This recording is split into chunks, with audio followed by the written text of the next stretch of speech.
I wanted you to test drone defense systems, like personal drone defense systems, those jammers that those guys need in Ukraine. That would be cool.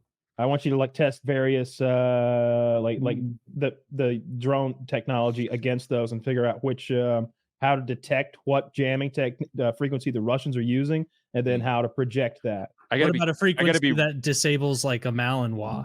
I gotta be really careful the brown tone here, but I built some stuff back in the day, and Kyle, you probably remember it. Oh, I remember.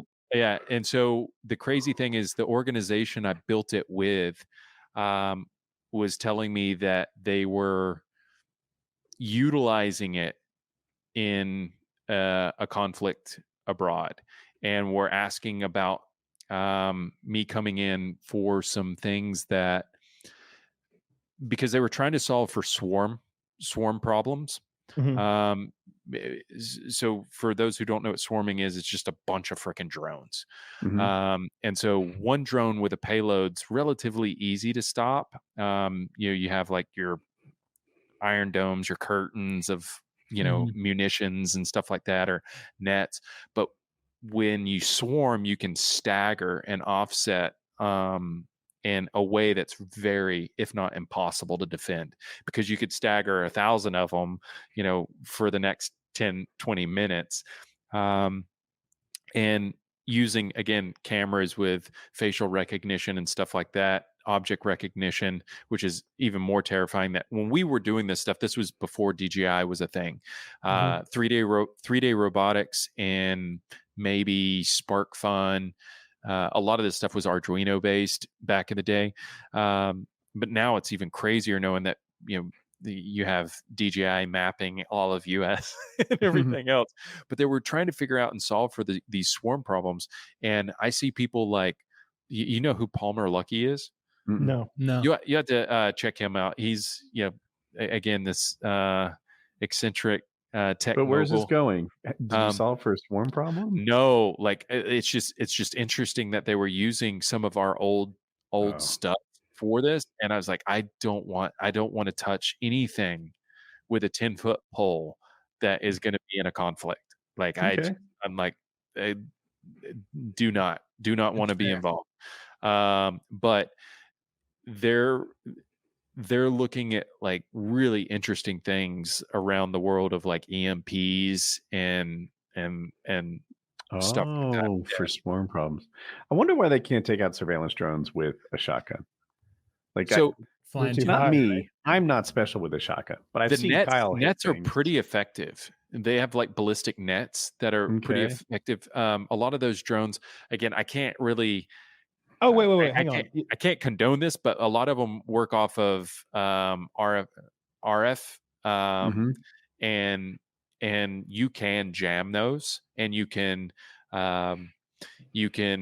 introduce different things that the FAA doesn't really look kindly on, because it messes with actual they're doing air traffic. Like it's how the war's being fought right now with you can get in a lot of trouble. Well, not in a war zone. No, stateside. I'm not following what we're talking about. It's about jamming the radio frequency that the drones are on. You can get those on Amazon, like a Flipper Zero and stuff like that.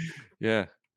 But to your point, Woody, you can shoot them down with a shotgun. Like I've seen them doing it. I've a few months ago, I saw a Russian pleading to the camera for pump shotguns, and then recently I've seen like the people, running outside the bunker with a pump shotgun and like downing. But those are like those. They call them FPV drones, but I don't know. They should just call them kamikaze drones, so we understand what you actually mean, because they fly down and essentially run into the person with an explosive payload and blow them in half. Now, so some of the kamikaze drones, I would guess, are a little big for a shotgun. Like if you hear drones, it's explosive. You just got to touch the explosives and it pops. Oh, I didn't know the explosive with that. We did this. We did a video like this where we had drones with explosives flying around, and we were. I should have asked instead of guessed, because I thought it was the sort of thing you two would know. But like a surveillance drone, one that just follows them, that's a regular kind of drone that you get on Amazon. There's nothing like even aftermarket about it. And those things are small, like you put them in a a small backpack. Again, I don't want to. Yeah, I don't want to give people any ideas. The problem that things are so easy now, and that the thing that they would do is using consumer style drones and 3D printing shape charges. And that's really hard to defend for when you have an explosive projectile that's initiated before shotgun range. It's like it's coming at you at like, what is shotgun range? 75 yards ish. Even then, like it's gonna probably need to be closer than that. You'd have to get really lucky with a BB that far. Oh, what's a better number? Kyle, you muted. Sorry. 20, 30. Yeah, 30, 35 yards if you're a badass. If you've got that extra full turkey choke and you you know you can shoot, so you've got like BBs in there, like literal BB size shot or something, and you're shooting a pattern that's this fucking big at 25 yards because you can do that. Like that guy's shooting down at 30 or 40 yards for sure. But the average schmo who's got a medium choke 870, he's shooting them at 20 or 25 yards, and it's probably spraying them with shit. Yeah. I overestimated the effectiveness then. Okay. Oh, it'd be super effective. You save everybody's fucking life. You'd be it would be effective at 100 yards like I thought it would. Oh, hell no. Oh, hell no. Yeah, that was my overestimate. That's when everybody needs to like start pecking at them, right? Because I'm not good with a shotgun, but I can fly a drone, and you can easily keep those at more than 100 yards off the ground to stay out of range for surveillance. Yeah. So again, I actually enjoy these kind of conversations because I'm like, okay, what are we trying to solve for? Because if it were nighttime, typically something like that, it would be thermal or infrared. And so infrared's actually pretty easy to solve for because you can have some pretty bright emitters that would just throw out a strobe in a way that would just blind it. Thermal's a little bit more difficult to solve for, but even during the day, I mean, it's hard to see those little things coming. Yeah. And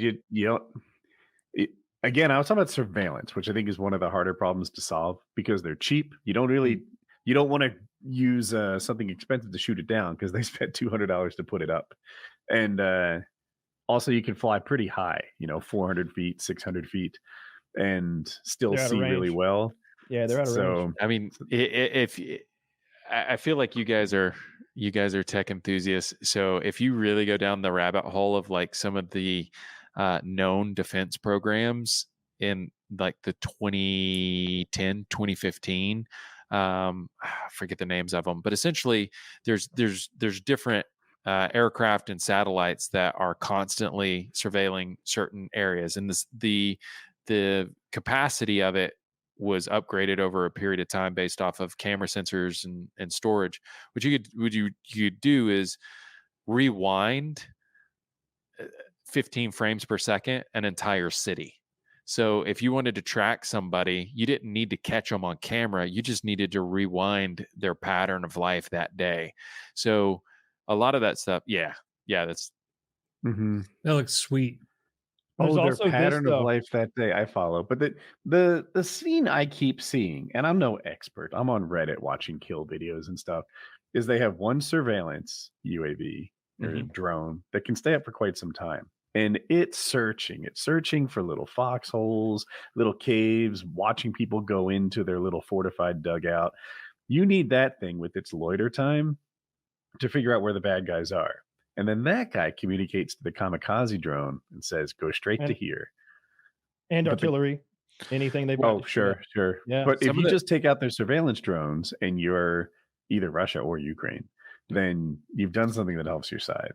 Yeah. So you're talking about the Russia-Ukraine conflict, which is, mostly, I would say, way lower on the tech budget scale. Yeah, tech scale.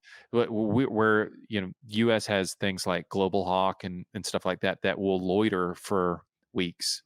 And is that a satellite or something that flies? It's a fixed wing drone. It flies for weeks. Yeah. It refuels, doesn't it? No. It has weeks of fuel when it launches. Yeah, and so some of these fixed wing aircraft will fly for a long time. And whenever we like touch on a little bit of U.S. military tech, it's like, and that's the one they brag about, dude. That's the one they brag about. They've got years ago. 10 years ago. They got this other thing that they killed a guy for joking about one time. You don't even know. There were so Woodward released interview tapes with Trump like today. It's really new. And he was saying something that Kyle just said. He's like, we got weapons you don't even know. We got weapons we're not talking about. They're amazing. And I'm just like, anyway, it just reminded me of that. He didn't give probably his are pretty secrets away. cool. Look, there's we spend so much fucking money every year. And like, there was a time when I was like maybe a young adult, I was like, we've got to turn this system around. It's too much waste. But now I see that that's impossible. So I just take pride in the wonder of it. Like cool explosion. We're like the fucking empire over here. There'll be a Death Star soon. Death Star soon. My favorite battle cry is, you're about to learn why we don't have health care. That's like an AC-130 captain line.